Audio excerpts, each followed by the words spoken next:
ՆԱՏՕ-ն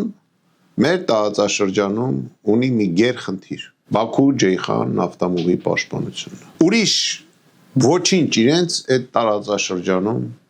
չի հետաքրքրում։ Երբ որ մեր իշխանությունը հայտարարեց 20 թվականին, որ եթե սկսի պատերազմ, մենք այդ նավթամուղին չենք հարվածելու, անմիջապես սկսեց պատերազմ, որտեղ բոլոր երկրները, որոնք ասենք գումար էին ներդրել այդ նավթամուղի մեջ,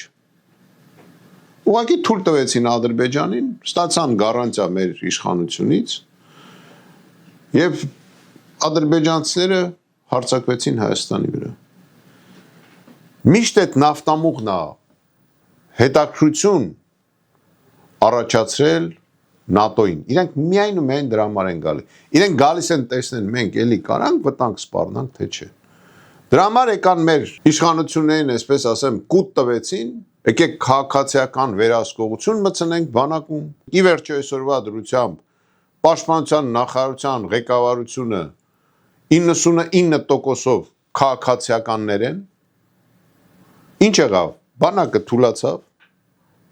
բանակում մոտիվացիա, ծառայության մոտիվացիան թուլացավ,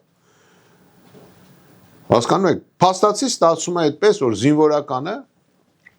զենց աճելով, փոխնախարար չի կարա դառնալ։